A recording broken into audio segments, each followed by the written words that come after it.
save the son of Abraham. Through the power of your hand, you turn the sea into dry land. To the outcast on her knees, you are the God who really sees. And by your might, you set your children free. El Shaddai, El Shaddai, El Elyon Adonai. Age to age, you're still the same. By the power of the name, El Shaddai, El Shaddai, Erkamkan Adonai. We will praise and lift you high, El Shaddai.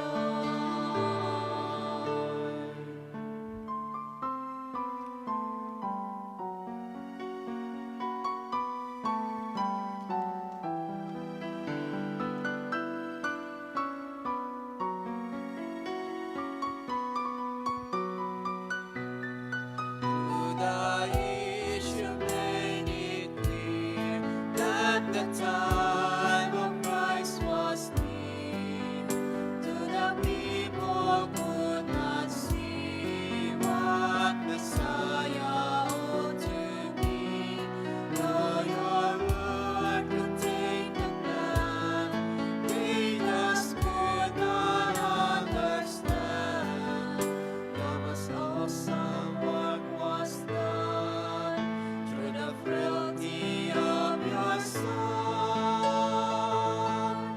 El Shaddai, El Shaddai, El Elyon Adonai. Age to age, you're still the same. By the power of the name, El Shaddai, El Shaddai, Erkamkan Adonai. I will praise you till I die, El Shaddai, El Shaddai, El Shaddai, El Elyon Adonai. Age to age, you're still the same. By the power of the name, El Shaddai, El Shaddai, Erkamkan Adonai. I will praise you till I die, El Shaddai.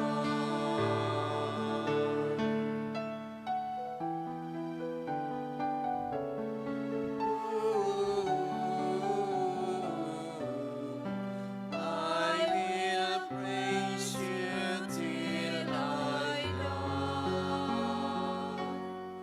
El Shaddai. Dakilang Diyos, Ama naming nasa langit, ang Diyos na buhay at makapangyarihan sa lahat, dakilang El Shaddai, sa ngalan ng bugtong mong anak na sa Jesucristo ang aming Panginoon at tanging tagapagligtas. Diyos, pinasasalamatan ka namin sa biyaya ng buhay na kalob mo sa amin sa araw pong ito.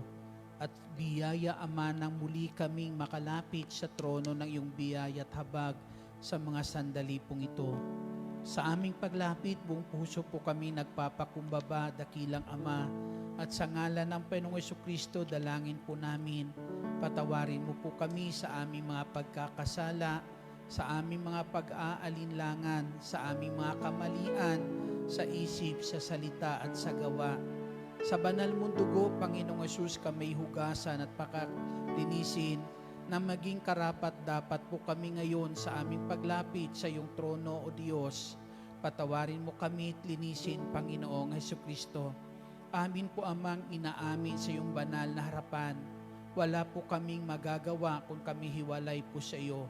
Higit naming kailangan ng iyong tulong. At buong puso kaming nananalig na sa aming paglapit ngayon, hindi mo kami bibiguin. Ipagkakalob mo ang aming mga kahilingan sa ngalan ng Panginoong Hesukristo. Mangusap ka, O Diyos, sa iyong mga lingkod ngayon, anak na naririto sa iyong banal na harapan. Dalhin mo sa puso namin ang mga salita mong patuloy aakay sa amin sa isang matuwid na pamumuhay.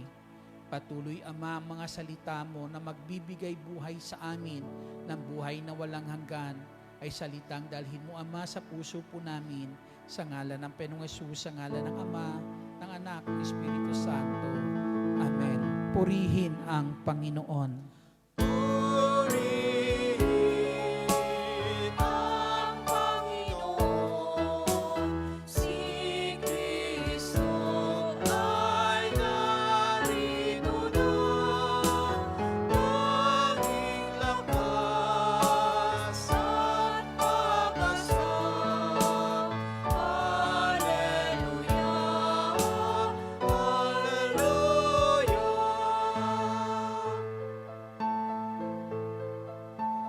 Purihin ang Panginoon, nagdiriwang sa pagdating niya. Nagagalak ang aking espiritu. Kristo ay narito na, linan ay iwasan na, tayo ay tutulungan niya. Purihin ang Panginoon, si Kristo ay narito na, tanging lakas at pag-asa.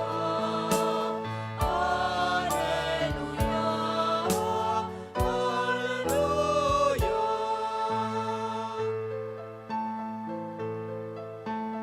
Tanging lakas at pag-asa naririto sa tuwina, nakahandang tulungan ka. Hallelujah, lagi na siya ang kasama sa hirapan at ginawa. Purihin ang Panginoon, si Kristo ay narito na, tanging lakas at pag-asa. Hallelujah, hallelujah.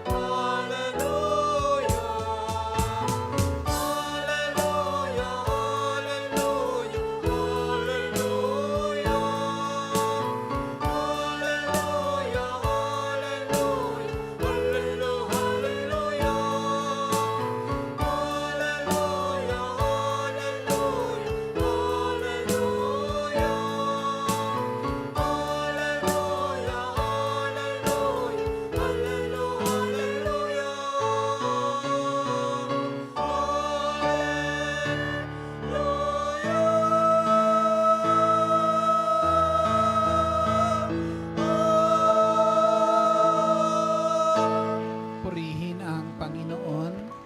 At ang mabuting balita ay ating tunghayan mula sa Ebanghelyo ng Panginoong Hesus ayon kay San Juan. Kabanata ay 10, simula mga talata 11 hanggang sa susunod na mga talata. Ako ang mabuting pastol. Iniaalay ng mabuting pastol ang kanyang buhay para sa mga tupa. Ang upahan ay tumatakas kapag nakikitang dumarating ang mga asong gubat. Iniiwan niya ang mga tupa. Palibas ay hindi siya pastol at hindi kanya ang mga tupa. Kaya sinisila ng mga asong gubat ang mga ito at pinangangalat. Tumatakas siya, palibas ay upahan lamang at walang malasakit sa mga tupa. Ito po ang mabuting balita ng ating Panginoong Hesukristo. Pinupuri ka namin, Panginoong Hesukristo. Malakas na papuri, para sa ating Panginoong Hesus, sa kanya ang kapurihan, kaluwalhatian ngayon at magpakailanman. Amen. Hallelujah. At sige po, pwede na silang maupo. Isa pong mapagpala at magandang hapon po sa inyong lahat. Kamusta na po kayo? Thank God, I am blessed, happy and prosperous talaga. Magaling na, mayaman pa, matalino, matuwid, marangal, wagas ang pag-ibig, malaya, payapa ang kalooban, maginhawa at matagumpay! Purihin natin ang Panginoong Hesus. Hallelujah. Ang lahat ng iyan ay nararanasan natin dahil po sa isang mabuting pastol. Amen? Dahil mayroong isang mabuting pastol na kung saan ay nangangalaga sa kanyang mga tupa. Amen? Kapag alam mo ng iyong pastol na kung saan ang nangangalaga sa iyo ay isang pastol na mabuti, mga kapatid, lahat yan, alam mo na kung saan magagawa at maibibigay sa iyo ng iyong mabuting pastol. Purihin po natin ang ating Panginoong Jesucristo. Sinabi dito sa gospel po natin o sa ebanghelyo na ating binasa, ang isang mabuting pastol ay pinapakilala ng Panginoong Jesucristo na siya po ang mabuting pastol. Siya ang mabuting pastol, ang sabi ng Panginoong Jesucristo, at ang sabi niya, iniaalay niya ang kanyang buhay para sa kanyang mga tupa. At mayroon po ditong ibang pastol na sinasabi, at ito po sila yung sinasabi po na upahang pastol. Na ang isang upahang pastol, kapag dumarating po, ang sabi po dyan, kapag dumarating ang panganib, iniiwan niya ang ang mga tupa pong ito dahil ang tupang iyan ay hindi kanya. Amen? Iniiwan niya. Pero ang isang mabuting pastol, ang sabi po dyan, iniaalay niya ang kanyang buhay para sa kanyang mga tupa. Ang sabi po sa Ebanghelyo ni San Juan Kabanata po ay 10 talata 28, ang sabi po dyan, walang makakaagaw sa kanyang kamay sa kanyang mga tupa. Amen? Hindi maaagaw ni numan sa kanyang kamay ang kanyang mga tupa. Kaya kapag ang ating pastol ay ang ating Panginoong Jesucristo, at yung buhay mayroon tayo ay hawak ng ating Panginoong Hesus, ang sabi niya, walang makakaagaw sa iyo sa kamay ng ating Panginoong Jesucristo. Sinisiguro po yan ng ating Panginoong Hesus. Amen? Walang makakaagaw. Purihin po natin ang ating Panginoong Jesucristo. Nasa kamay ng isang mabuting pastol tulad ng ating Panginoong Jesucristo, tayong lahat ay may katiyakan. Amen? May katiyakan yung ating kinabukasan, may katiyakan yung ating patutunguhan. Amen? Ang sabi po, bilang isang mabuting pastol, siya po ang gumagabay sa mga tupa, siya ang nangangalaga sa mga tupa, siya ang nagbabantay sa kanyang mga tupa. Amen? Siya ang nagbabantay para tiyakin ang kaligtasan ng kanyang mga tupa, siya ang nangangalaga sa kanyang mga tupa para tiyakin ang kalalagayan ng kanyang mga tupa na kung saan ay hindi magkukulang sa kanilang pangangailangan. Siya ang pumapatnubay sa kanyang mga tupa para tiyak na kung saan ang kanyang mga tupa ay lumakad sa isang landas na hindi sila mapapahamak. Amen. At yan ang ating mabuting pastol. Amen. Yan sa Jesucristo, mga kapatid, na kung saan ang tanging hangarin niya po ay maranasan ng mga tupa po ang isang buhay na kung saan nais ilaan, ipagkaloob sa atin ng isang mabuting pastol. Amen. Purihin po natin ang ating Panginoong Jesucristo na ang ating mabuting pastol, ang ating Panginoong Jesucristo, siya po yung pumapastol ng buhay natin habang tayo naririto sa Hong Kong. Amen. Handa mo bang ipagkatiwala ang buhay mo sa kamay ng Panginoong Hesus? Sinong handang ipagkatiwala ang kanyang buhay sa kamay ng Panginoon? Purihin po natin ang ating Panginoong Jesucristo. Ang sabi po dyan, mga kapatid, siya ang gumagabay sa atin. Amen? Siya ang gumagabay sa atin. Kapag tayo, sinabi siyang gumagabay sa atin, tayo po'y dinadala niya sa isang daan na kung saan isang landas, mga kapatid, na sa landas pong iyon, mga kapatid, landas ito ng kabutihan. Ang Panginoong Hesus ay hindi lumalakad sa landas ng kasamaan. Amen. Ang kanyang tinatahak ay landas ng kabutihan. Kaya kapag po tinatahak natin ang landas na tinatahak ng ating Jesucristo bilang pastol na sinusundan po natin, gumagabay, patnubay ng ating buhay, mga kapatid, kung ano yung nagiging buhay ng pastol na ito ay nagiging buhay ng kanyang mga tupa. Amen. Dahil kung anong tinatahak po ng pastol, yun din ang tinatahak ng mga tupa pong ito. Kanina, may natandaan ba kayo sa banal na misa? Dan sa humili ni Father po, may natandaan po ako may kaunti lang. Na ang sabi kanina ni Father po, kung talagang tayo'y kaisa ni Kristo, kaisa ng Panginoong Hesus, kung talagang tayo'y kaisa niya kasama ng ating Panginoong Jesucristo, kung paano siya magsalita, ganun din ang pananalita natin. Kung paano siya nagmamahal, mga kapatid, ganun din po ang pagmamahal na ipinapadama natin.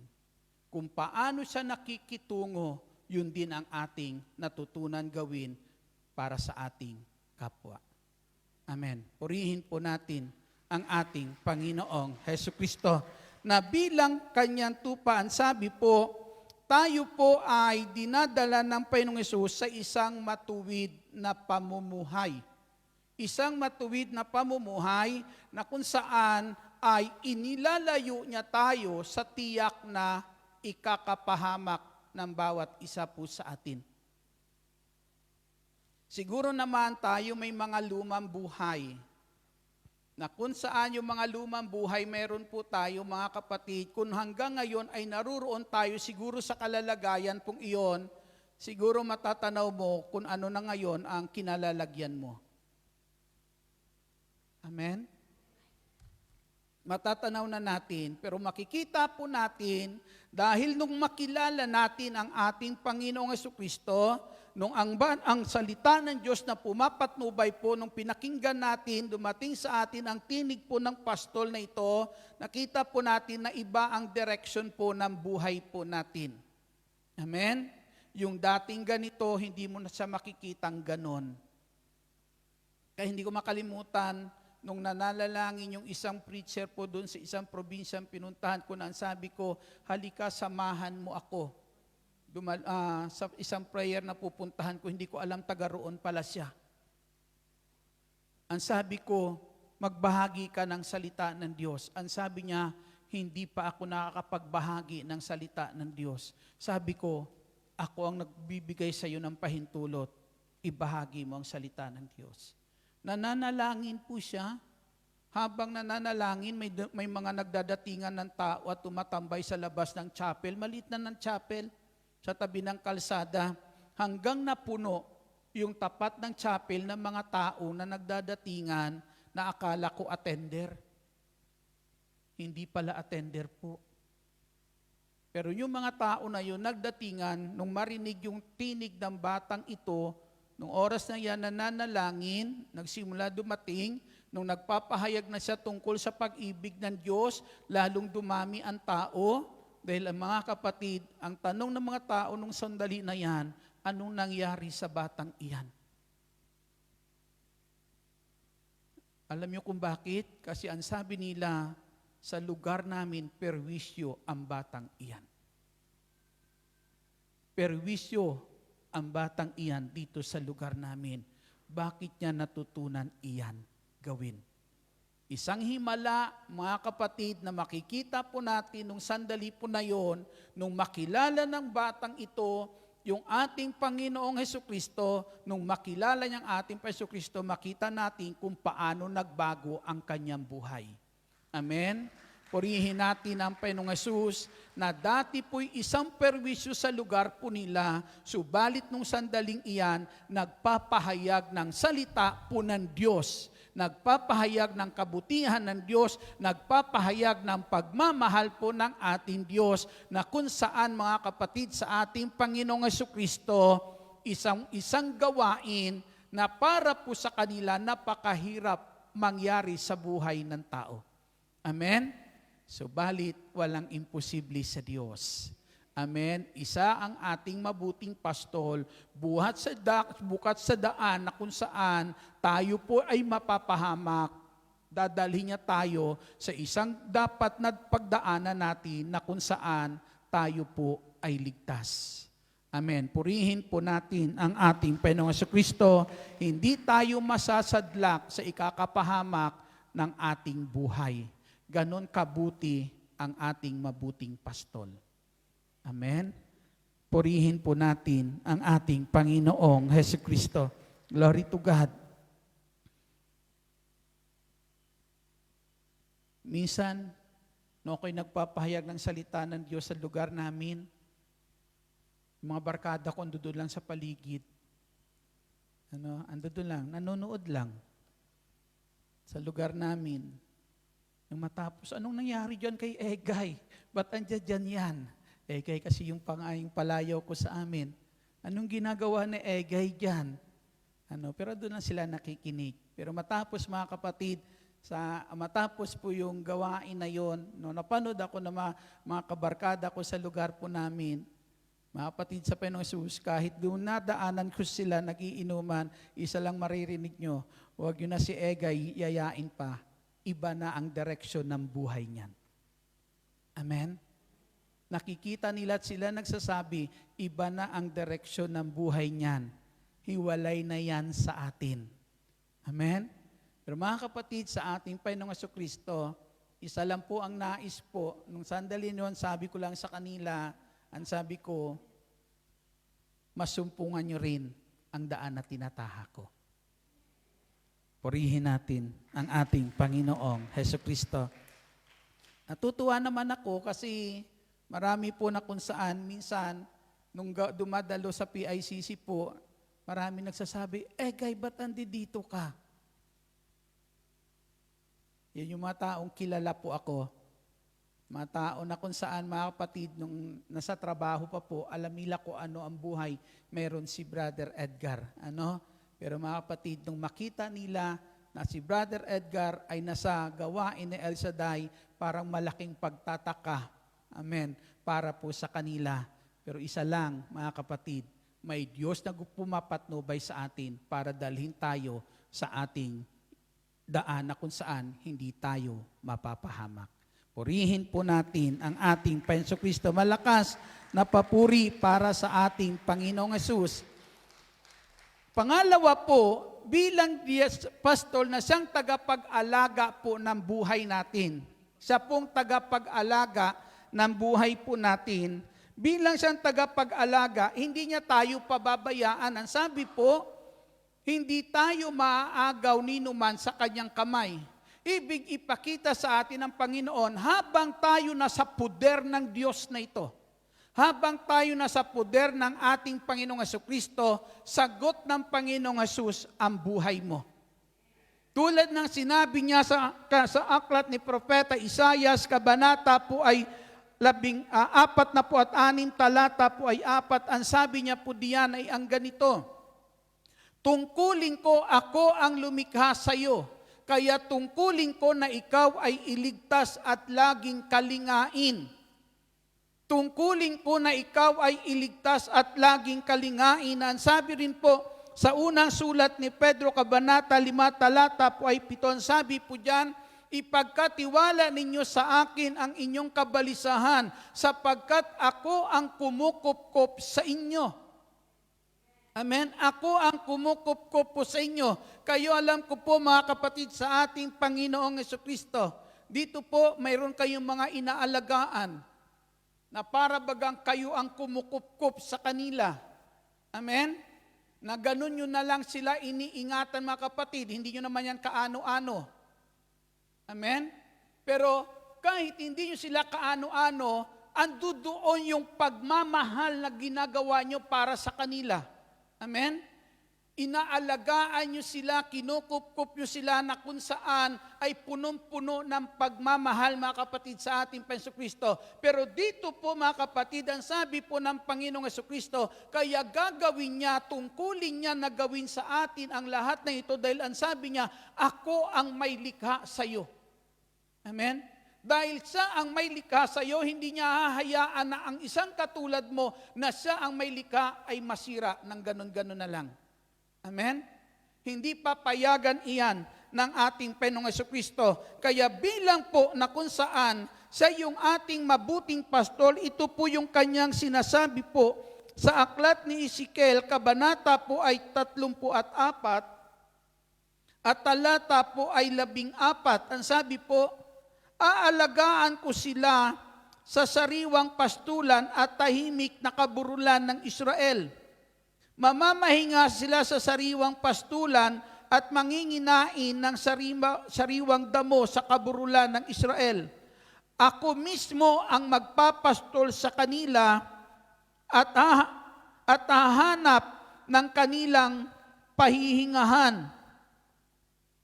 Hahanapin ko ang nawawala, ibabalik ang nalalayo, hihilutin ang napilay, palalakasin ang nanghihina at babantayan ang malulusog at malalakas. Ibibigay ko sa kanila ang kailangan nilang pagkain. Purihin natin ang Panginoong Jesucristo. Ang sabi po diyan, ibibigay ko sa kanila ang kailangan nilang pagkain. Amen? Tungkulin niyang ibigay sa atin ang ating mga kahilingan, ang ating pangangailangan. Ang sabi nga sa aklat sa Ebanghelyo ni San Mateo, ang sabi po diyan, yung mga nahuhumaling sa mga bagay na ito, ang sabi po, yung mga taong labis na nababalisa sa kanilang mga pangangailangan sa daigdig po na to, tao lang na kung saan ay wala sa kamay ng Diyos. Amen? Taong walang pananampalataya o mga taong wala sa kamay po ng Diyos. Pero ang taong nasa kamay ng Diyos, ang sabi ng Panginoong Jesucristo, hindi nyo na dapat alalahanin pa iyan, hindi na kayo dapat mabalisa tungkol sa mga bagay na iyan, sapagkat alam ng inyong amang nasa langit na kailangan ninyo iyan. Amen? Kung alam ng ating amang nasa langit na kailangan natin iyan, mga kapatid sa Panginoong Jesucristo, ibig po'y parating po sa atin ng Diyos na ito, nangangahulugan lang mga kapatid, na habang tayo nasa poder ng Diyos na ito, ang lahat na yan, ibibigay niya sa atin. Amen? Parang anak, minsan, ang anak pag galing sa eskwela, di po ba? Halimbawa, sabihin ng teacher po sa bata, sa araw ng bukas, pagpasok nyo, meron kayong babayaran na ganito. Diba?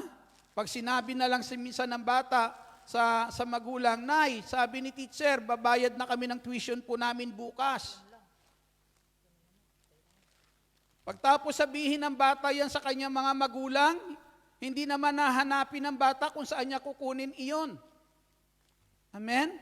Yung bata maglalaro, yung bata mag-aaral, mga kapatid, wala na siyang pakialam kung saan pa kukunin yung pambayad. Bakit? Sapagkat alam niya may magulang na kung saan tungkulin, ibigay sa kanya ang pambayad na iyon.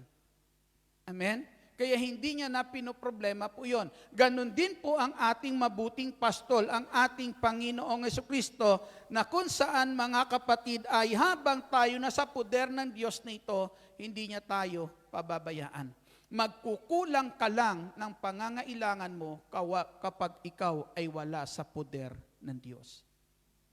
Makikita at matatanaw natin iyan sa buhay ng alibughang anak. Amen? Yung alibughang anak, nung mapawalay siya sa tahanan ng kanyang ama, nung muli niyang tanawin yung tahanan ng kanyang ama, nakita niya yung mga alipin ng kanyang ama.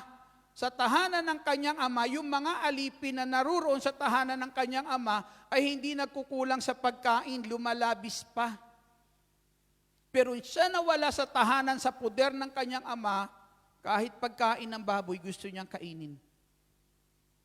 Amen? Kita niyo po yung paghihirap na dinanas niya nung wala siya sa poder ng kanyang ama. Ibig ko pong iparating sa atin minsan nararanasan natin iyan. Hindi mo kayang sikmurahin pero pinipilit mong sikmurahin para lang matugunan ang pangangailangan mo.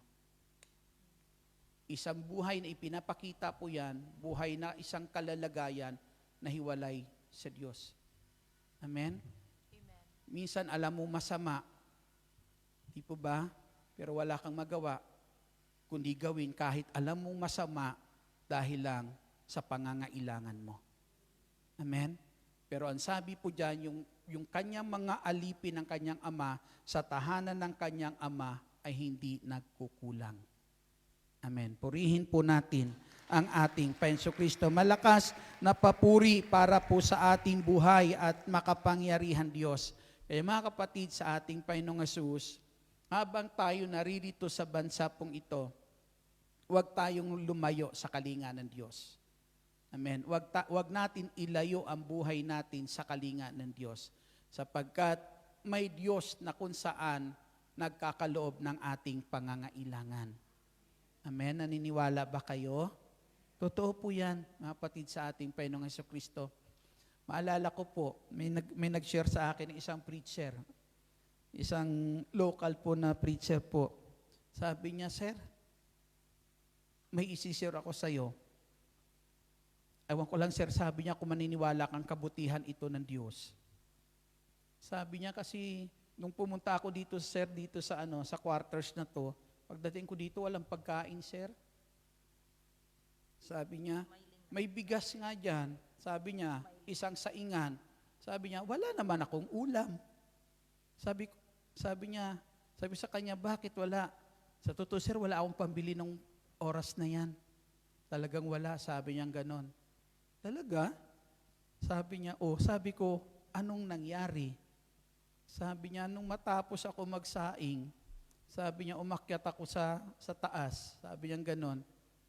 Tapos maya-maya lang, sir, may narinig po ako na kung saan ay manok na pumuputak sa kusina. Manok na pumuputak sa kusina. Yung saingan po ay yung kahoy lang, yung ginagamit, mga kapatid.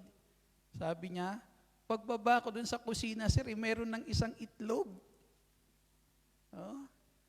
Sabi niya, kaya sabi niya, nung oras na yan, sir, yung itlog na yun, sir, yun ang aking niluto. May ulam ako. Ang tanong ko po, mga kapatid, sa ating Pesos, ang sabi niya, "Sir, sa tingin mo, kabutihan iyon ng Diyos?" Kabutihan iyon ng Diyos. Bakit po? Alam ng Diyos, yun ang kailangan mo nung oras na yun. Amen? Alam ng Diyos yun ang kailangan mo. Kaya yung pangangailangan mo nung oras na yan, ibinigay ng Diyos. Amen? Dahil habang ikaw ay nasa kalinga ng Diyos, ang sabi ng Diyos, tungkulin niya na ikaw ay kalingain. Purihin po natin ang ating Panginoong Kristo. Kung titingnan natin, maliit na bagay, pero makikita mo kung paano kumikilos ang Diyos. Amen? Kung paano kumikilos para matugunan lang yung ating mga pangangailangan. Sino po dito mahal ng Diyos? Taas nga ang kamay. Papurihan natin ang ating Panginoong Jesucristo. Grabe magmahal ang Diyos. Amen? Tunay na tapat po ang Diyos, mga kapatid, kapag po siya'y nagmamahal po sa atin. Hindi niya tayo pababayaan. Handang tugunin ng Diyos ang lahat ng ating mga dalangin. Habang tayo nasa kalinga ng Panginoong Jesucristo. Ang isang katiyakan bilang pastol po natin, tinitiyak niya sa atin na tayo ay ligtas. Amen? Tayo po ay ligtas sa kamay ng ating mabuting pastol. Sino po dito sa inyo tiyak na siya'y ligtas na taas ang kamay? Amen. Yan. Hindi po ba? Kasi minsan, hindi lang natin masabing tayo'y tiyak na ligtas na. Bakit, mga kapatid? Kasi alam mo may ginagawa kang hindi maganda Amen? Totoo po yun, mga kapatid, sa ating Panginoong Jesucristo. Pero kung alam mo na kung saan, mga kapatid, ang buhay mo'y inaayon mo sa kalooban po ng Diyos, alam mo na ikaw ay ligtas na. Amen? Kasi bakit po? Minsan ang tinatanong po sa atin mga kapatid, tanging Diyos lang ang nakakaalam kung tayo'y ligtas na. Tama po yun. Pero yung pagliligtas na ginagawa ng Diyos, ipinaalam niya naman sa atin Di ba? Ano ang sabi po dyan sa aklat ng Roma, kabanata po ay 8 at talata, o kabanata 10 at talata po ay 9. Ang sabi po dyan mga kapatid, ang sinumang nananalig sa ating Jesucristo at buong puso na kung saan kinikilala siyang Panginoon, buong puso na siya'y naniniwalang si Kristo'y namatay at muling binuhay, ang maliligtas. Si Kristo ang tinanggap natin, Panginoon, tagapagligtas ng buhay natin, tapos sasabihin mo, hindi ka paligtas, parang kulang pa ang ginawa ni Kristo para sa iyo. Amen? Sa atin po mga kapatid, sa ating Kristo, niyo po ang ating Panginoong Hesus nakapako sa krus. Di ba? Kung tayo po bilang mga tupa ng ating Panginoong Jesucristo, tayo po ay nasa likod ng ating Panginoon. At siya'y nasa unahan po natin. Ang sabi po, iniaalay ng mabuting pastol ang kanyang buhay para sa kanyang mga tupa. Iniaalay niya. Ito si Jesucristo na sa harapan natin, nakadipa. Ikaw nandito ka sa likuran ng Panginoong Jesucristo. Anumang panganib mayroon dito sa harapan. Amen. Bago yung panganib na yan, makarating sa tupa, si Kristo muna ang pagdadaanan niya. Amen. Ang Panginoong Hesus ay nakadipa sa harapan para proteksyonan, ingatan ang kanyang mga tupa na sumusunod sa kanya. Na habang ang Panginoong Hesus ay nasa unahan, mga kapatid, tinitiyak sa iyo ng Panginoong Jesucristo, walang pwedeng gumalaw sa iyo. Purihin po natin ang ating Panginoong Jesucristo. Malakas na papuri para sa ating Panginoong Hesus. Sinasabi po sa isa bahagi po ng aklat ni Josue, ni Joshua, kabanata po ay 1 at talata po ay 5. Ito ang sinabi ni Yahweh kay Joshua. Nung hirangin niya si Joshua ang magiging kapalit ni Moises, ang sabi po ni Yahweh, ang sabi niya, habang ikaw ay nabubuhay, hindi ka matatalo ni numan. Wow. Amen? Habang ikaw ay nabubuhay, hindi ka matatalo ni numan. Kita niyo po yun? Bakit hindi siya matatalo ni numan, mga kapatid? Si Joshua ba ay may sapat na lakas kahit humarap sa 1,000 tao na siya mag-isa? Para sabihin na hindi siya matatalo ni numan? Pero tinitiyak iyon ng ating Panginoong Jesucristo na si Joshua ay hindi matatalo ni numan dahil kasama niya ang ating Diyos na makapangyarihan sa lahat. Anumang digmaan, anumang labanan na pwede niyang harapin, tinitiyak ng Diyos na walang tatalo sa Kanya sapagkat ang Diyos na kung saan makapagliligtas sa Kanya ay Diyos na kasama niya. At sabi po ni Yahweh, saan ka man pumaroon tulad ni Moises, sasamahan kita. Amen. Sasamahan kita. At ito ang Diyos na tinitiyak ang ating kaligtasan. At ang kaligtasan po na iyan, alam po natin, ang sabi po sa aklat ng Efeso, ang sino mang manananalig sa ating Jesucristo ay nakamtan ang kaligtasan na kaloob ng Diyos. Purihin po natin ang ating Panginoong Hesus. Malakas, malakas na papuri para sa ating Panginoong Hesus. Yung kaligtasang iyan, mawawala lang yan sa buhay natin kapag tayo humiwalay sa Diyos. Amen?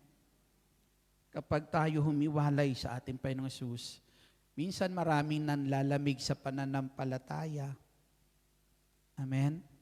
Yan yung mga taong wala nang pakiramdam sa salita ng Diyos. Kayo po ba may panlasa pa sa salita ng Diyos? Ang sabi sa aklat ni Ezekiel, lasahan nyo, kainin nyo ang salita ng Diyos, lasahan nyo. Amen? Kapag ang panlasa nyo sa salita ng Diyos ay parang pulot-pukyutan, abay, maganda pa yan. Pero kapag mapait na, amen. Kapag mapait na ang salita ng Diyos, sino pa ba kakain ng mapait? Amen? Na minsan, marami na sa atin nangihina. Paano mo nakikita sa atin yung panghihina? Minsan hindi mo na ginagawa yung dati. Yung saya ng iyong pagpunta sa gawain ng Diyos, wala na. Yung dating sigla na kung saan sa pagpunta mo sa gawain, pagdalo sa gawain ng Diyos, yung pananabik dati ng salita, na mapakinggan ng salita ng Diyos, wala na. Amen. Ano na mayroon sa puso mo ngayon? Suliranin, problema. Amen. Sino may kagagawa ng lahat ng iyan? Tayo, dahil napapahiwalay tayo kay Lord. Ang lahat na yan tayong may kagagawan. Bakit mga kapatid? Dahil alam na natin, minsan mali, pinapasok pa natin. Ginagawa pa natin. Na ang sabi po dyan, kaya ang tao mawawala lang sa kanyang kaligtasan kapag ang tao minsan ay napapahiwalay sa Diyos. Amen? Nakarinig na kayo ng tinatawag na yung sinasabi po yung mga taong mga nag-backslide? Diba? Yung puso ay tumatalikod sa Diyos. Sino yung mga taong iyan? Yan yung mga tao na kung saan mga kapatid, yan yung mga Kristiyano na naririto sa gawain pero hindi na sinusunod ang kalooban ng Diyos kundi yung gusto niya na lang sa gawain ang siyang nasusunod. Amen? Kaya kapag yung gusto niyang hindi nasusunod, lahat mali na. Amen. Andyan pa ba kayo? Papurihan natin ang ating Panginoong Hesukristo. Pero kapag ang tao na kung saan nasa ayos pa ang kalalagayan ng kanyang puso, mga kapatid, yan yung taong walang ibang laging hinahangad sa gawain ng Diyos, kundi alamin kung ano ang gusto ng Diyos at sundin ang kalooban ng Diyos. Amen? Alamin kung ano ang nais ng ating Panginoong Hesukristo. Kanina sabi doon, di ba mayroon tayong prayer sa pinakahulin, sabi, huminto muna tayo, manahimik at tayo ay manalangin. Amen? Yun doon sa, tawag nito, yung sa prayer ng bayan. Ayan, di ba, may hinto. Kasi kanina, sa humili po ni Father, na nasabi ni Father, saan ka man dalhin ng mga paa mo? Saan ka man dalhin ng sarili mo? Dapat si Kristo nakaugnay sa iyo. Nakaugnay ang buhay mo sa Panginoong Hesus. Na kanina nung manahimik, personal na panalangin. Naisilang sa puso kong panalangin, Lord, wag mong hayaan, madaig ako ng laman. Kundi kung paano ka nabuhay sa daigdig na to, sa patnubay ng Espiritu, nawa, matularan ko. Amen. Purihin po natin ang ating Panginoong Hesukristo.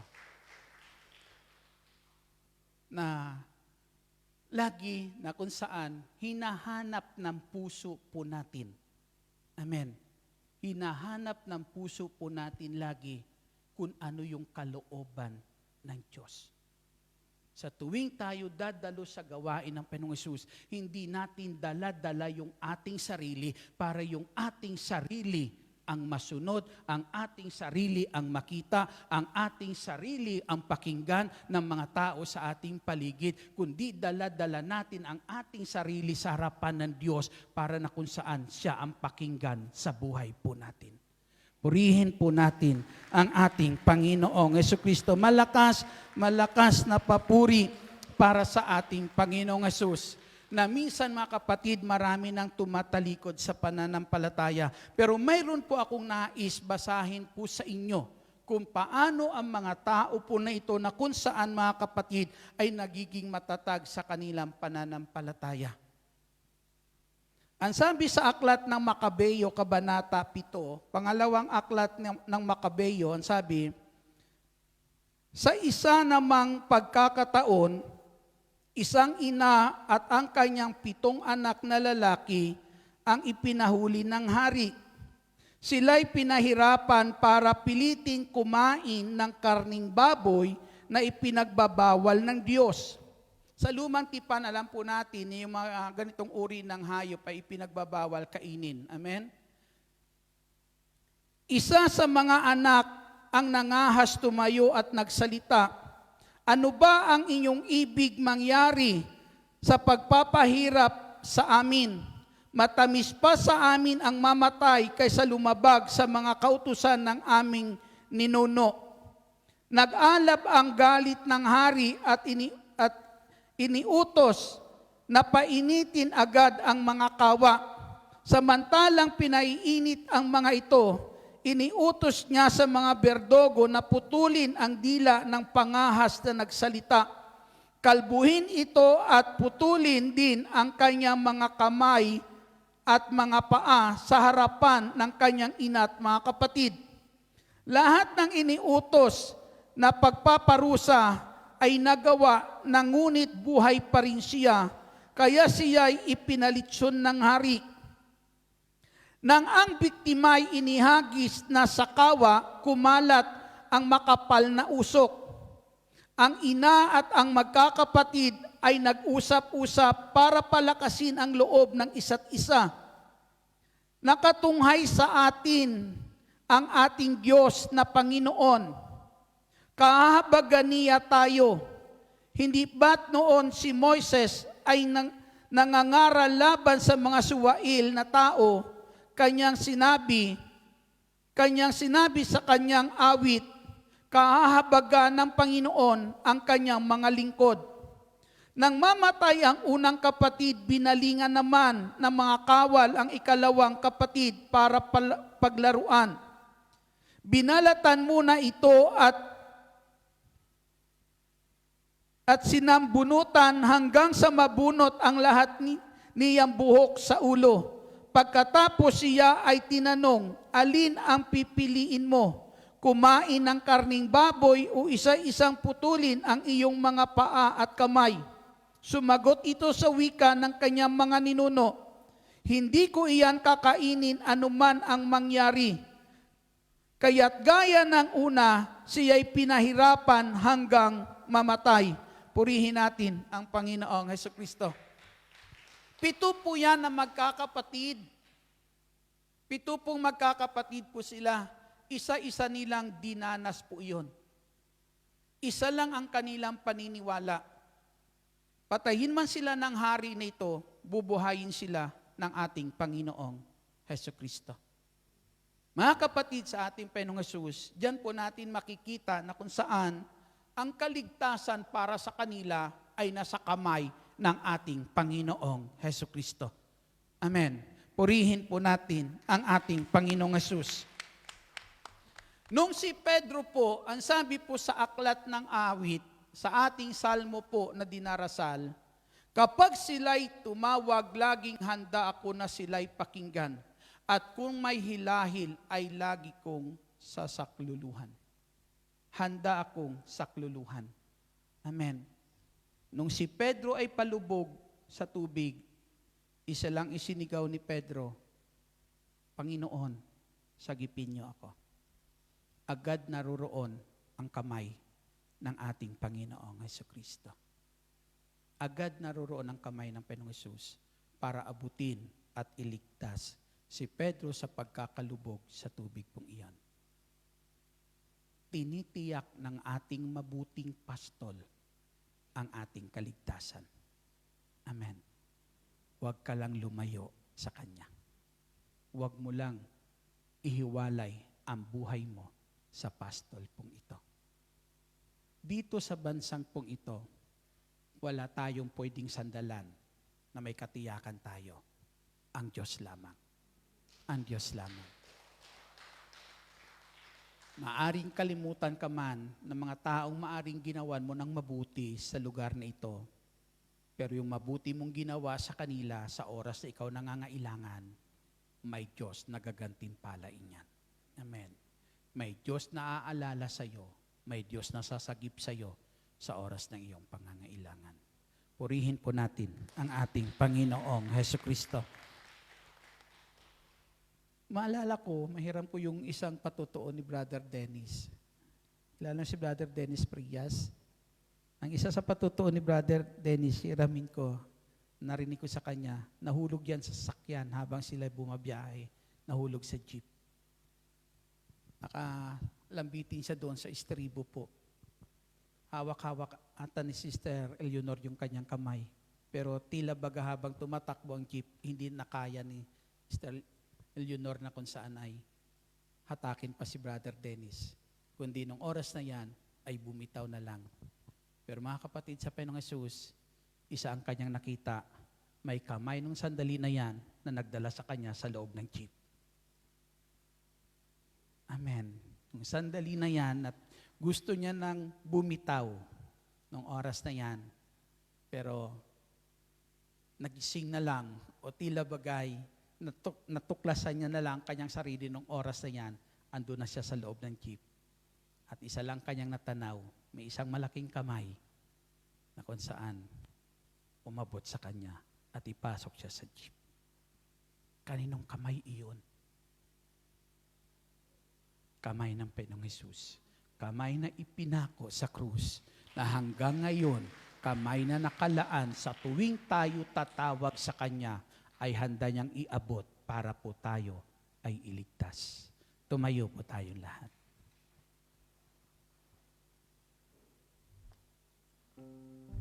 Kaya ang sabi ko, wala talagang lingkod na pinabayaan. Amen. Wala talagang anak ng Diyos na nananatili sa kanyang kalinga na pinababayaan ng Diyos. Hallelujah. Yuko natin ang ating ulo, higit natin ang ating mga mata. Hallelujah.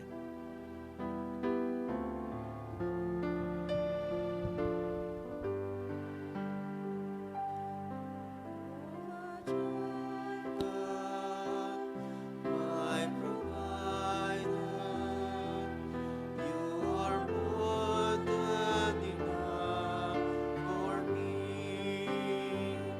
Jehovah Rapha, you're my healer.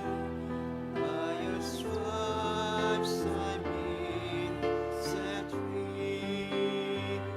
Jehovah Shammah, you are with me to supply all my needs. You're more than enough, more than enough, more than enough for me.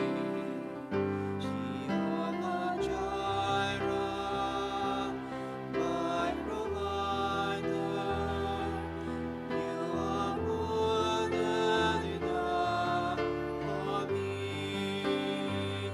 Jehovah Rapha, you're my healer. By your stripes I've been set free. Jehovah Shammah, you are with me to supply all my needs. You're more than enough, more than enough, more than enough for me. You're more than enough, more than enough, more than enough for me. Siya ang ating mabuting pastol na nangangako, hindi kanya iiwan, hindi kanya pababayaan. Siya ang ating Jehovah Rapha, na sa oras tayo may karamdaman, naririyan ang kanyang kamay para tayo pagalingin.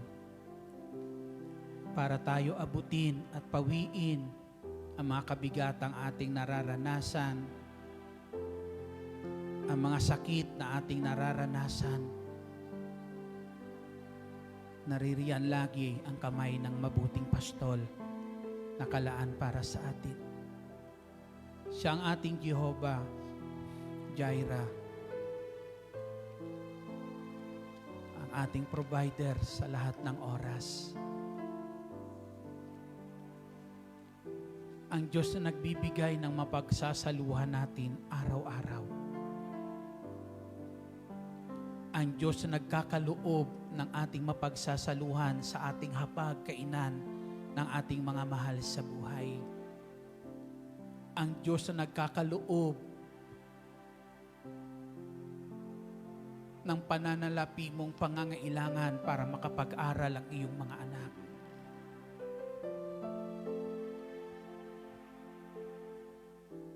Ang Diyos na kailanman hindi ka nakakalimutan.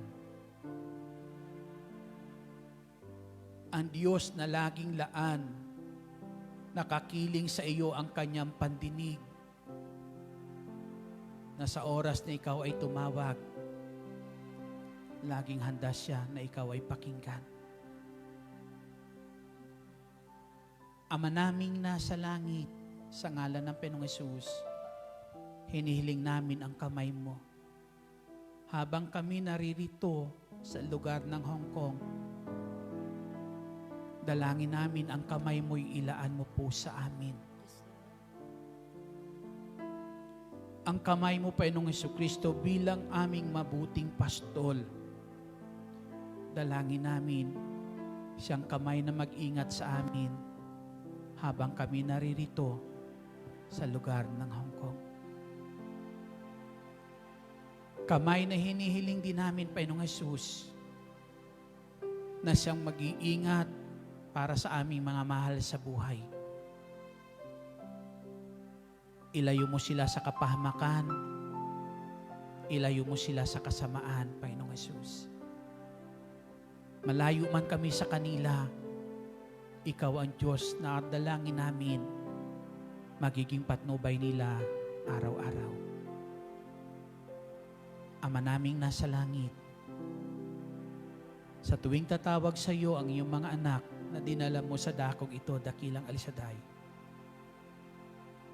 ipagkaloob mo ang kanilang kahilingan tulad ng pagkakaloob mo sa amin ng bugtong mong anak na si Jesucristo, na aming mabuting pastol at nag-alay ng kanyang buhay para sa aming kaligtasan. Salamat, Panginoong Hesus. Salamat. Maghari ka sa amin, manahan ka sa bawat isa sa amin. At tulad ng iyong pangako, huwag mo kaming iwan, huwag mo kaming pababayaan. Patuloy po ang buhay meron kami sa lugar na ito, sa kamay mo'y aming ipagkakatiwala. Taas natin ang mga bagay na nais natin itaas sa Panginoong Hesus.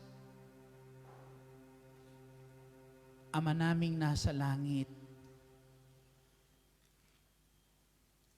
ipagkaloob mo nawa ang lahat ng kahilingang itinataas ngayon, Ama, sa iyong mga anak ngayon na naririto sa iyong banal na harapan.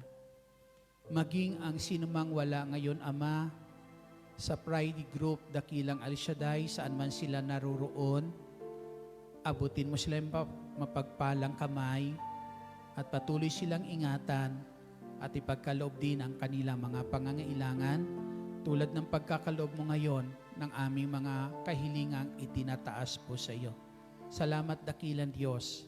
Pagpalain mo ang kanilang mga pinaglilingkuran, dakilang Diyos naming nasa langit, at dalangin ko rin, Panginoong Hesus, pagpalain mo rin ang aking mga kapatid na ito na sa bawat ginagawa nila sa kanilang pinaglilingkuran, O Diyos, patuloy ang pag-ibig mo ang kanilang madarama, Panginoong Hesukristo, at patuloy maghari, O Diyos, sa tahanan ng kanilang pinaglilingkuran ang pag-ibig mo, Panginoong Hesukristo. Salamat, dakilang Diyos naming nasa langit. Patuloy kaming biyayaan sa bansang ito, O Diyos, ng magandang kalusugan, kalakasan, O Diyos, araw-araw. At punuin mo ang buhay ng bawat isa, O Diyos, kasama ng kanilang mga mahal sa buhay, ng lahat ng mabubuting bagay na aming kailangan araw-araw. Sa ngalan ni Jesus, sa ngalan ng Ama, ng Anak at ng Espiritu Santo. Amen. Papurihan natin at pasalamatan ang ating Panginoong Jesucristo. Patuloy kayong samahan at pagpalain ng Diyos sa lahat ng inyong gagawin. Amen.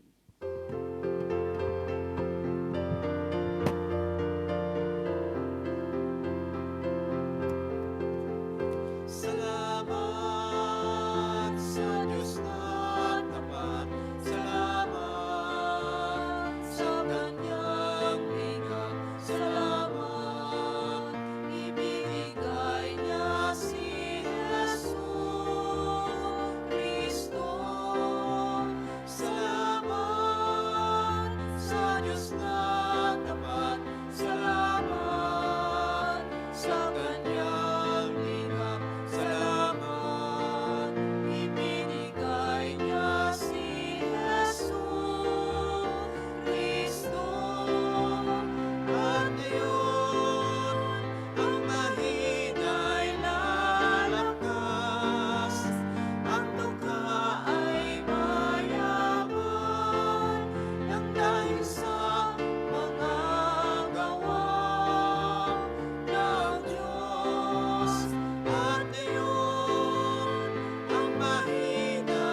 Aralin natin ang Salmo 91.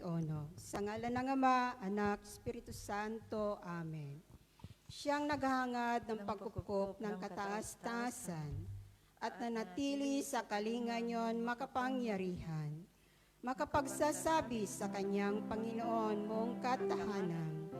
Ikaw ang aking Diyos, ang Diyos tangi kong pinagtiwalaan. Ika'y niligtas niya sa panganib sa umang nabitag. At kahit anuman mabigat na salot, di ka magdaranas. Lulukuban niya sa lilim ng kanyang malabay na pakpak. Sa kalinga niya ay natitiyak mo na ikaw ay ligtas. Ingatan niya at ipagsasanggalan pagkat siya'y tapat. Pagsapit ng gabi, di ka matatakot sa anuman bagay. Maging sa gagawin, bigla ang paglusob pagsapit ng araw. Ni sa ano pa man darating na salot pagkagat ng dilim. Di ka matatakot sa kasamaan mang araw kung dumating. Kahit na mabuwal sa iyong harapan ang 1,000 tao, sa iyong paligid ang bilang ng patay maging 10,000. Di ka matatakot at natitiyak mo di ka maano. Ika'y magmamasid at sa panunood yon mamamasdang. Yaong masasama ay nakikita mo ang pinarurusahan.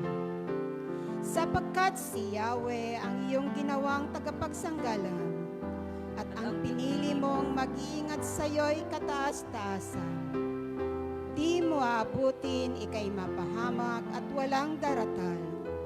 Kahit anong uring mga paghihirap sa iyong tahanan. Susuguin niya ng maraming anghel silang susubaybay. Kahit saan dako, ikaw maparoon, tiyak ingatan. Sa kanilang palad ay itatayukat silang magtataas, nang hindi masaktan ang mga paa mo sa batong matalas. Kahit ang tapakan mo ay mga leon, ahas na mabagsik. Di ka maano sa mga serpiente at leon mababangis. Ang sabi ng Diyos, aking ililigtas ang tapat sa akin, at iingatan ko ang sinuman taong ako'y kikilanlin. Pag sila'y tumawag, laging handa ako na sila'y pakinggan. Aking sasamahan at kung may hila-hila ay sasakluluhan. Aking ililigtas at ang bawat isa'y pararangalan.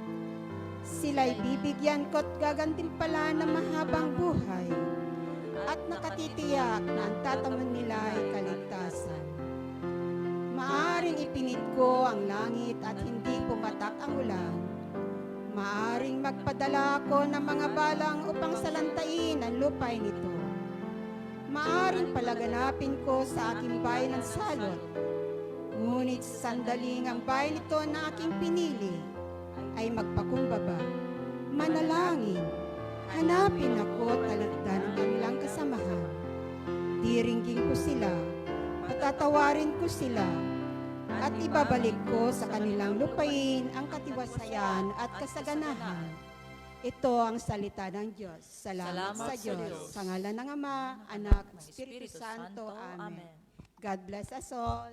See you po next Friday and see you tomorrow sa Saikong Sacred Heart Church.